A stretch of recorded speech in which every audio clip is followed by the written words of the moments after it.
halkan waa channelkan xulashada wararka saaxiibayaal u dirgaroomeyna daabatan wararkii ugu waaweynaa Soomaaliya caalamka intiisa kale qodobada wararka ugu waaweyn waxa kamid ah xubno ka kala socda dawladda federaalka Soomaaliya ee madasha xisbiyada qaran oo xalay ku kulmay magaalada Muqdisho iyo shirweyne bari la filayay Muqdisho ka dhaco dacwad ka dhan taliyaha booliiska Soomaaliya oo marka la gaarsiiyay wasiirka amniga ee Soomaaliya warbixin gaar ah kaga haya dacwadaasi booliiska Soomaaliland waxay la wareegeen xarumihii ugu muhiimsanaa ee xisbiga wadani magaalooyinka Berbera ee Ceergaabo iyo barnaamijyo xooggan oo wali Hargeysa ka soconaya al-shabaab waxay war cusub ka soo saareen dilka taliyay sirdoonka ee Puntland kaas lagu dilay waqooyiga magaalada Gaalkacyo gudoomiyaha degmada Dinsaro ugu dambeyn isku soo dhiibay ciidanka dawladda waxa kale oo warbixin kaga haya maxaa si kala fogeynaya dawladda federaalka iyo maamul goboleedyada Umar Firishan wuxuu iska wareejiyay ciidanka ilaalada gaarka u ahaa qodobadaasi kuba kale ah saaxiibada wararkeena maanta aad ku daawo doontaan kamid noqo saaxiibada ku xiran channelkeena subscribe dhagan balaalkana taabo si kugu soo dhacaan warbixinada iyo waliba sheekooyinka xiisaha badan ee halkan aan soo gelino warbixinta ugu horeysa ee warkeena hadii aan ka hormarno xubno ka kala socda dawladda federaalka Soomaaliya iyo waliba madasha xisbiyada qaran ayaa xalay ku kulmay magaalada caasimadda Muqdisho kulan u dhaxeeyay xubno ka kala socda madasha xisbiyada qaran iyo waliba dawladda federaalka ayaa xalay ka dhacay magaalada caasimadda Muqdisho sida ila xogaal ay channelkina xulashada u xaqiijiyeen kulankan gogol xaar u ahaa kulan la filayay maalinta bari oo Arbaca ah oo ka dhaco magaalada Muqdisho ay yeeshaan madaxweynayaashii hore ee Soomaaliya Maxamed Cabdillaahi Farmaajo iyo waliba hogaamiyaha madasha xisbiyada qaran Shariif Sheekh Axmed qaybnu ka yahay Xasan Sheekh Maxamuud sidaan xogta kulna waxa kulankan ka qayb galay xubno matalaya madasha oo hogaaminaya xildhibaan Axmed Macalin Fiqi xogayaha guud ee madasha xisbiyada qaran iyo waliba taliyaha hay'adda NISA Fahad Yaasiin Xaaji Daahir Fahad ayaa hore u bilaabay wada hadallo labada dhinac ah kadib markii dhamaadka toddobaadkan ka soo gudbinay Muqdisho kula kulmay madaxweynihii hore Soomaaliya Shariif Sheekh Axmed oo ah hogaamiyaha madasha xisbiyada qaran kulankan ayaa waxa looga hadlayay xiisadii dhawaan ka dhex taagneed dawladda federaalka Soomaaliya Shariif taasoo xoogaystay toddobaadkii aan ka soo gudbinay kadib markii madaxweynihii hore ee Soomaaliya labada madaxweyne lagu xanibay garoonka diyaaradaha magaalada Muqdisho xilli ay ku sii jeedeen magaalada Beledweyne ee gobolka Hiiraan waxa ugu weyn ee kulankan xalay looga hadlayay ayaa waxa kamid ah dejinta ajendaha kulanka madaxweyne Farmaajo waliba Shariif Sheekh Axmed ee yeelan doona maalinta bariya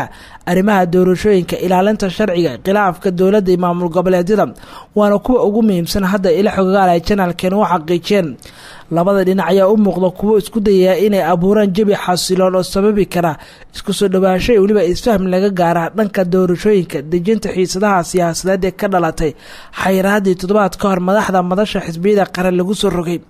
Shariif Sheekh Axmed ayaa hadda ku sugan magaalada Nairobi wadanka Kenya waxana la filayaa isla maanta gilinka dambe inuu dib ugu soo laabto magaalada Muqdisho si uu kaga qayb galo kulanka bari dhacaya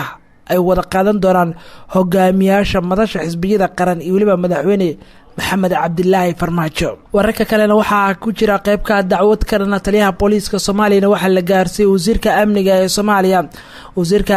Soomaaliya xildhibaan Maxamed Abuukar Islow Ducaale ayaa qaabilay xildhibaano kamid ah golaha shacabka ee Soomaaliya kuwaas oo dacwad ka wada taliyaha booliiska Soomaaliya General Cabdi Xasan Maxamed Xijar ninka la yiraahdo xildhibaanadan oo u badan kuwa ka soo jeeda ama ku jira xisbiyada mucaaradka oo dhowr xildhibaan ka kooban ayaa tagay xafiiska ayaguna u gudbiyay dacwadda wasiirka xildhibaanadan ayaa u badan kuwa dhowr jeer hore tagay xafiiska taliyaha ciidanka booliiska isla markaana waayay si loo sharciyeeyo ciidamo ilaala ay qaateen sida wasiirka amniga ay u gudbiyeen xogtan xildhibaanadan ka tirsan golaha shacabka ayaa channelkina xulashada waxay u sheegeen in wasiirka ay u geeyeen cadeymo muujinaya xadgudubka taliyaha u geystay qaar kamid ah xildhibaanada inaysan ahayn ciidan waa in uu ka biidiideen ciidanka ilaalinaya in loo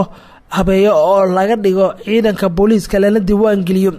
wasiirka amniga ee Soomaaliya Maxamed Abuukar Islow Ducaale ayaa xildhibaanada u sheegay inuu la kulmi doono taliyaha isla markaana la xalin doono tabashada xildhibaanada si u helaan ciidan ilaala oo ka tirsan booliiska xubnahan ayaa wasiirka u sheegay hadii aan si degdeg ah wax looga qaban tabashadooda wasiirka iyo taliyahaba ay ka gudbin doonaan mooshin ay diyaariyeen hogaanka baarlamaankana loo gudbin doono xildhibaan Cabdifataax Ismaaciil Daahir iyo waliba xubnaha iyo xildhibaano kale ayaa dhawaan warbaahinta ka soo muuqda kuwaas oo ku eedeynaya jirdilo iyo waliba tacadiyo xoogan inuu sabab u ahaa taliyaha booliiska u geystay General Cabdi Xasan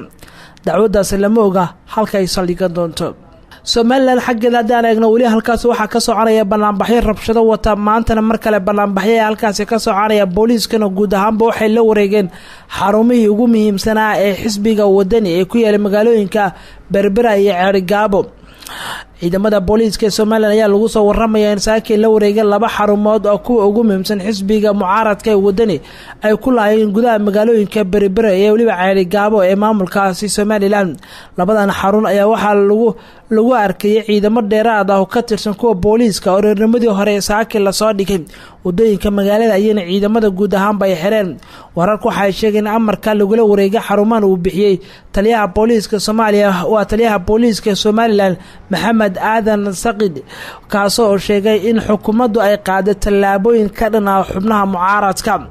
xaaladda ayaa haddana mid kacsan iyadoo wali laga cabsi qaba in mar kale isku dhacaan taageerayaasha xisbiga iyo booliiska maadaama saakiin mar kale banaanbaxyo waaweyn magaaladu ay ka soconayaan ciidamada booliiska ayaa la wareegay xarumaha xisbiga ee ku yaala magaalooyinka Cerigabo iyo Berbera xiisada ay u dhaxaysa labada dhinac ayaa sii xoogaysatay taas oo sabab u noqotay muranka labada dhinac ka jira guddiyo la sameeyeen waa la isku mari waayay shalay ahayd markii rabshado xoogan ay ka dhaceen xarunta dhexe xisbiga wadani ku taala magaalada Hargeysa kadib markii xoogaga taageerayaasha xisbigaasi halka isku soo banaanbaxeen ciidanka booliiska ay bilaabeen rasaas lagu kala eriyayo dadka banaanbaxa dhigay waxaana sababta hadda keentay in mar kale ciidanka booliiska ay la wareegaan xarumo kale oo muhiim ah oo ku yaala magaalada wali wararkan ayaa daawanaysan qodobo kale oo muhiim ah ayaa inoo soo socda al-shabaabna waxa ay war ka soo saareen dilka taliyihii sirdoonka Puntland kaasoo lagu dilay waqooyiga magaalada Gaalkacyo kooxda al-shabaab waxaa sheegtay mas'uuliyadda dilka taliyihii sirdoonka Puntland gobolka Mudug Xaashi Cilmi Geelle kaas oo xalay fiidkii hore lagu dilay waqooyiga magaalada Gaalkacyo xarunta gobolkaasi war ka soo baxay al-shabaab waxaa lagu sheegay in howlgalka qorsheysnaa ay fuliyeen dagaalyahano ka tirsan kuwooda al-shabaab oo khaarijiyay dilka taliyahaasi mujaahidiinta ayaa howlgalkan ka sameeyay waqooyiga magaalada Gaalkacyo waxay ku qareejeen Xaashi Cilmi Geelle oo ahaa madaxii shahaadada dirirka Puntland ayaa lagu yiri qoraal lagu daabacay barta Twitterka ee wararkooda ku faafiyeen kooxda al-shabaab sidoo kale warkan waxaa lagu sheegay in kooxdu ay fulisay dilka si ay kaga nabad galaan sida qoraalka lagu xusay dadka ku nool magaalada taliyaha ayaa sheegay in la dilay waa taliyaha la dilay xilliga ku sugnaa meel aan sidaas kaga fogeyn gurigiisa oo ku yaala waqooyiga magaalada Gaalkacyo goobjoogayaal ayaa channelkeena xulashada waxa qeexeen xilliga la dilay marxuumka oo isku diyaarinayay inuu aado masaajid u dhow goobtaasi si uu u soo dugto salaada cishaha sayay dableedan hubeysan ayaa dhowr rasaas qaybta sare jirka kala dhacay Dinsor xaggeeda gobolka Bayna hadii aan eegnasa gudoomiyaha degmadaas Dinsor ayaa ugu dambeyn soo dhiibay ciidanka dawladda ayuu isku soo dhiibay gudoomiyaha hore degmada Dinsor Ibrahim Maxamed Nuur Shigshigo ayaa lagu soo waramaya inuu isku soo dhiibay ciidanka dawladda